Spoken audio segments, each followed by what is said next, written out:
El día 17 del mes de las flores ofrecemos al corazón de la Inmaculada un ramillete con las exóticas y exquisitas azucenas de la inocencia, la pureza y el pudor, de la modestia y de la castidad.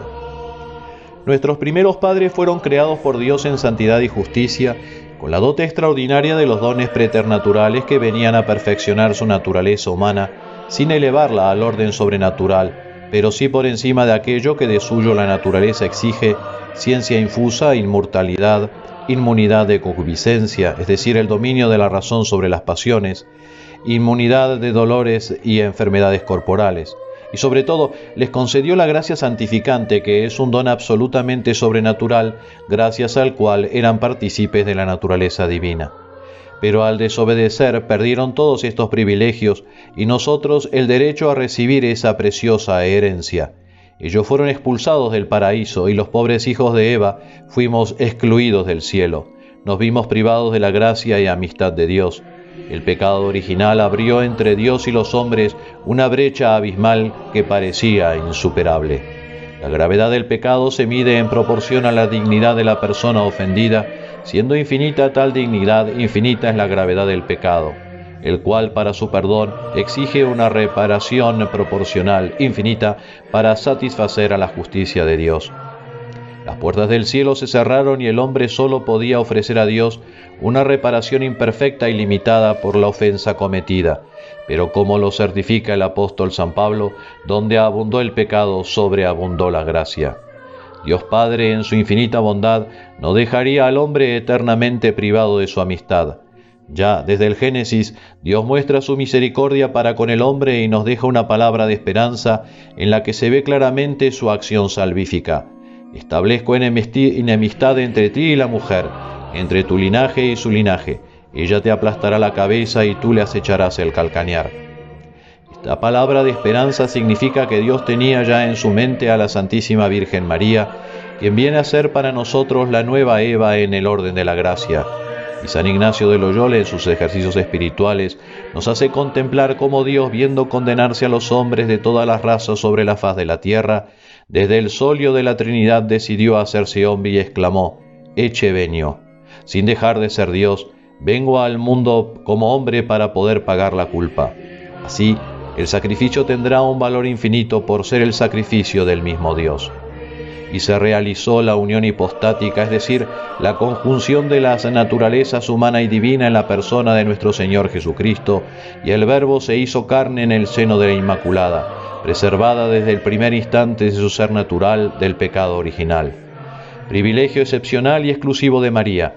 Por eso el Papa Pío IX declara, cuando define el dogma de la Inmaculada Concepción en la bula Ineffabilis Deus del 8 de diciembre de 1854, definimos, afirmamos y pronunciamos que la Santísima Virgen María fue preservada inmune de toda mancha de culpa original desde el primer instante de su concepción.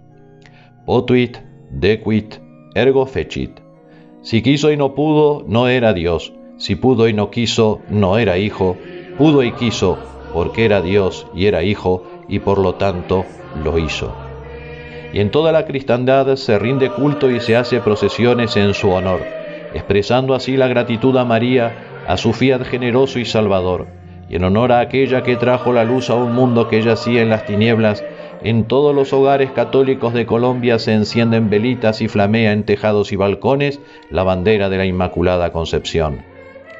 El 25 de marzo el arcángel San Gabriel anuncia a la Santísima Virgen que será la madre del Verbo encarnado, llamándola llena de gracia. Es así como el Señor pide su fiat a María y ella acepta la encarnación del Hijo de Dios en su purísimo vientre, sacando con ese gesto a los hombres del atolladero. Y Dios, que se había mostrado poderoso con la magnífica creación, se mostrará mucho más poderoso y sublime en la encarnación y redención. Ante este portento divino, sin nostalgia de la anterior situación, la Iglesia declara: «Oh feliz culpa que nos ha merecido tal Redentor». María Santísima siempre ha sacado a la humanidad de situaciones extremas, esos problemas insolubles en los que los hombres nos metemos. Con su fiat nos sacó a Dios de un problema de difícil situación, tal cual era operar la redención, que suponía el sí de la encarnación. sino que a todos los hijos de Eva nos dio la oportunidad de salir del atolladero y así alcanzar la salvación, tomando el mismo camino que Dios eligió para llegar hasta nosotros, que es sin duda el más seguro para llegar a Él. Por María, Dios a nosotros; por María, nosotros a Dios. Esa maestra de los hombres que es la historia nos dejó un épico ejemplo, aquel que sucedió en Empel, lugar de Flandes, el día 7 de diciembre de 1585.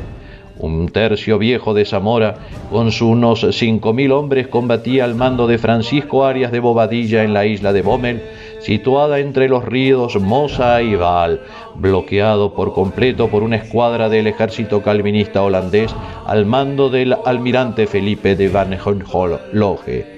La situación era desesperada para los tercios españoles, pues además del estrechamiento del cerco, había que sumarle que estaban todos famélicos y ateridos de frío. El jefe enemigo propuso una rendición honrosa, pero la réplica católica y española fue clara: los infantes prefieren la muerte a la deshonra, ya hablaremos de capitulación después de muertos. Ante tal respuesta, el almirante holandés utilizó una estrategia mortal: abrir los diques de los ríos para inundar el campamento español, anegando todo y ahogando a ellos. Pronto no quedó más tierra firme que el montecillo de Empel, donde se refugiaron los soldados del tercio. En ese crítico momento, un soldado del tercio, cavando una trinchera, tropezó con un objeto de madera allí enterrado. Era una tabla flamenca con la imagen de la Virgen María bajo la advocación de la Inmaculada. Anunciado el hallazgo, colocaron la imagen en un improvisado altar y el maestre Bobadilla, considerando el hecho como señal de protección divina, instó a sus soldados a luchar encomendándose a la Virgen Inmaculada. Esa noche, Nuestra Señora escuchó sus ruegos, se desató un viento completamente inusual y un frío intenso de 22 grados bajo cero heló las aguas del río Mosa, haciendo encallar los barcos del almirante holandés, que como protestante calvinista que era, negaba la Inmaculada Concepción de la Santísima Virgen María. Los españoles, marchando sobre el hielo, atacaron por sorpresa a la escuadra enemiga al amanecer del 8 de diciembre y obtuvieron una victoria tan completa que el almirante llegó a decir: tal parece que Dios es español al obrar tan grande milagro. Y nosotros podemos agregar que María es madre fiel y reina poderosa de los católicos, que ponen su confianza en ella y que nunca fueran confundidos. A instancias de su consejera Sor María Jesús de Ágreda, en 1644 el rey Felipe IV proclamó el 8 de diciembre como fiesta de guardar en todos los dominios del Imperio Español, dedicada a la Inmaculada Concepción, coincidiendo con el aniversario del milagro de Empel.